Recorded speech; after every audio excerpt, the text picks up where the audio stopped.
हाँ। मैं मेरे लिए ना मैं 2 साल से इस यूनिवर्सिटी को देख रहा हूँ। जैसा कि मैंने आपको बताया कि मैं ना पीडब्ल्यूडी कम्युनिटी से आता हूँ, तो मैं 2 साल से देख रहा था कि जो हमारा पीडब्ल्यूडी का जो डिस्कोर्स है, उनकी जो बातें हैं वो नहीं हो रही थी। अभी जस्ट जो है अनाउंस हुआ है, जिसमें 5 काउंसलर्स में से एक मेरा भी नाम है। तो अभी जो है मेरा फोकस पूरी तरह से पूर्णतः एसआईएस के से जुड़े हुए मुद्दों पे और कॉमन स्टूडेंट्स के वेलफेयर के लिए कैसे उनको नई सोच दी जाए, नई दिशा प्रदान की जाए, ये बातें मेरे जहन में थी, मेरे दिमाग में थी। तो मैंने यही बातें स्टूडेंट के सामने रखी कि मैं आपके एकेडमिक प्रोग्रेस के लिए आऊंगा। हम जेएनयू दिल्ली में है, जहां पर कि स्टूडेंट यूनियन के इलेक्शन हुए और इलेक्शंस के रिजल्ट भी आने शुरू हो गए हैं। हमारे बीच मोहम्मद असलम है, जो कि काउंसलर का चुनाव जीते हैं। कैसा लग रहा है असलम, चुनाव जीतने के बाद? ये मेरे लिए बहुत ही ज्यादा कह सकते हैं नया, खुशी भरा, बहुत प्रसन्नता पूर्वक, बहुत एक्साइटमेंट वाला।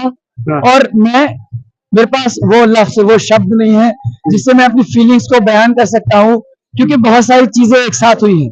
हाँ जी बताइए आप। एक तो मैं रिप्रेजेंट करता हूँ PWD, person with disable community को एसआईएस में, और दूसरा मेरे पीडब्ल्यूडी कम्युनिटी के साथ साथ कॉमन स्टूडेंट्स के वेलफेयर के बारे में भी जो मेरा एजेंडा था, उनको एसआईएस के स्टूडेंट्स ने बहुत पसंद किया।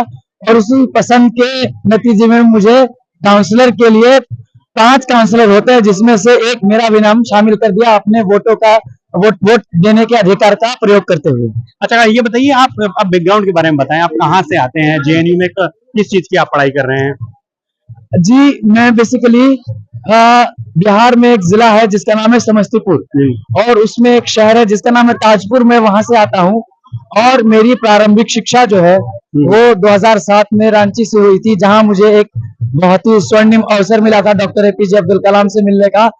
हाँ, और वहां से फिर मैंने अलीगढ़ मुस्लिम यूनिवर्सिटी में अपनी पढ़ाई को जारी रखा, और वहां से फिर पढ़ते हुए मास्टर मैंने यूजी तक एमयू में मैंने किया, फिर मास्टर पौंडीचेरी में। और अभी मैं 16 जनवरी 2024 को मैंने इनरोल्ड किया Centre for West Asian Studies SIS, School of International Studies में, जवाहरलाल नेहरू यूनिवर्सिटी में। बहुत अच्छा, बहुत अच्छा। अच्छा, एक और सवाल इसी से रिलेटेड, जब आप चुनाव में स्टूडेंट्स के पास गए तो किन मुद्दों पर आपने चुनाव लड़ा था, किस तरह की मुश्किल परेशानी का सामना करना पड़ा?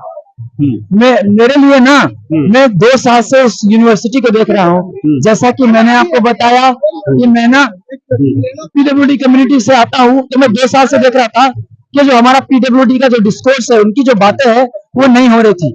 दूसरा मैंने समझा है कि SIS, School of International studies, जिसमें मैं पढ़ता हूँ, वहाँ जो आम छात्र छात्राएं हैं, उनके अकादमिक के बारे में ज्यादा बातें नहीं होती हैं। वो मास्टर करके आएंगे, उनको आर्टिकल भी पब्लिश करना है, उनको आगे अपनी पढ़ाई कैसे जारी रखनी है, उसके लिए कैसे उनको नई सोच दी जाए, नई दिशा प्रदान की जाए, ये बातें मेरे जहन में थी, मेरे दिमाग में थी। तो मैंने यही बातें स्टूडेंट के सामने रखी कि मैं आपके एकेडमिक प्रोग्रेस के लिए आऊंगा, मैं पीडब्ल्यूडी डिस्कोर्स के लिए आऊंगा, उनके वेलफेयर के लिए आऊंगा। एसआईएस की बिल्डिंग में जो पीडब्ल्यूडी परेशानियां फेस करते हैं, उनके एक्सेसिबिलिटी को इंश्योर करने के लिए आऊंगा। ये मुद्दे थे मेरे लिए। मुश्किलें ये थी कि अपनी बात ज्यादा से ज्यादा लोगों तक पहुंचाना था मुझे, बाकी और कोई मुश्किल नहीं थी। और पहुंचाने के बाद सारे स्टूडेंट मेरे बातों से सहमत हुए और उन्होंने मुझे भारी मतों से वोट दे करके जिताया। अच्छा, चलिए आज का आखिरी सवाल, जेएनयू पॉलिटिक्स से जो स्टूडेंट निकलते हैं तो वो कहीं ना कहीं मेन स्ट्रीम पॉलिटिक्स में भी जाते हैं। जैसा कि अभी बिहार में चुनाव है, तो कई सारे ऐसे स्टूडेंट्स हैं जो जेएनयू की पॉलिटिक्स से निकले, वो पहले से भी स्टेब्लिश है और अभी भी वो चुनाव लड़ रहे हैं। तो आप अपने भविष्य किस तरह से देखते हैं कि आगे पॉलिटिक्स में आप अपना भविष्य बनाएंगे, या किस फील्ड में आप आगे जाएंगे? अभी जस्ट जो है अनाउंस हुआ है, जिसमें 5 काउंसलर्स में से एक मेरा भी नाम है। तो अभी जो है मेरा फोकस पूरी तरह से पूर्णतः एसआईएस के से जुड़े हुए मुद्दों पे और कॉमन स्टूडेंट्स के वेलफेयर पे रहेगा, पीडब्ल्यूडी के वेलफेयर और उनके एक्सेसिबिलिटी और उनके मुद्दों को उठाने पे रहेगा। और साथ में मैं खुद भी पीएचडी कर रहा हूँ, तो अपने एकेडमिक्स के बारे में भी मुझे सोचना है। अभी मैंने मुस्तकबिल फ्यूचर के बारे में अभी मैंने ऐसा कुछ डिसाइड नहीं किया है, क्योंकि मेरा जो अल्टीमेट प्राइमरी गोल है, जो मेरा अहम जो मकसद है, वो यही है कि मैं बेसिकली स्टूडेंट के वेलफेयर के लिए काम करूं।